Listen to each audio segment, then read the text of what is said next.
Iti probinsya ti Benguet kadawyan nga adu ti pamilya nga agsagana iti dadakkel a Pasken itabulan ken kadagiti masungad nga aldaw. Impanamnamamet ti Provincial Veterinary Office anatalgad dagiti baboy iti probinsya kontra iti African Swine Fever. Ada detalye ni Christine Bornolia sa Baway.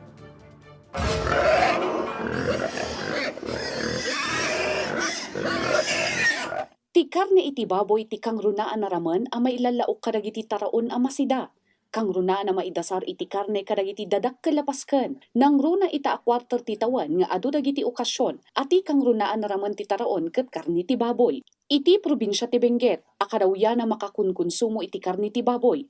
Impasigurado ti Veterinary Office anatalga dagiti gagatangan na karne ti baboy iti merkado publiko. Sigon iti opisina apaartangan dapay ti panangipatungpalda iti quarantine checkpoint ken station kadagiti posible a pagluslusutan dagiti delivery truck iti baboy paturong iti probinsya. Maigting po naman ang aming pagbabantay sa ating 8 noon pero may nadagdag sa atin ngayon na quarantine station kaya 9 na po.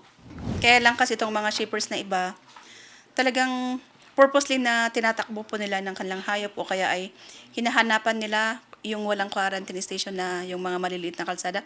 For example, ngayon kasi yung Blessed, maraming na-open na kalsada, talagang walang nagbabantay doon. Maliban sa 8 na designated na quarantine stations po natin. Ni Manong Vicente a 25 atawanan a hog racer. Saan na naapektaran dagiti taraken na iti African Swine Fever sipud pay idi. Sigun ken kuana, malaksid nga iluto na nga usto dagiti kanen ti taraken na. Kanayon na adalusan ti kulungan dagiti baboy. Every agsapa. Every agsap.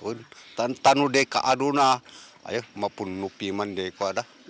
Iti datos ti Provincial Veterinary Office dumano ni tinasurok 7 gasot a baboy ti naapektaran iti ASF idi napalabas atawan. Kaadwa na nailista iti munisipyo iti Bocod at dumano ni tinasurok 3 gasot. Sumaruno ti tuba nga adaan iti 2 gasot ken bugyas a nasurok iti 80.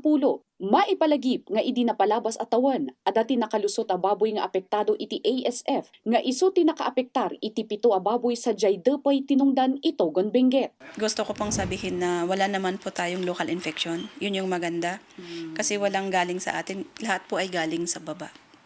Kaya nakikiusap po sana kami sa mga shippers na sana mag-comply po sila. Kumuha po sila ng permit.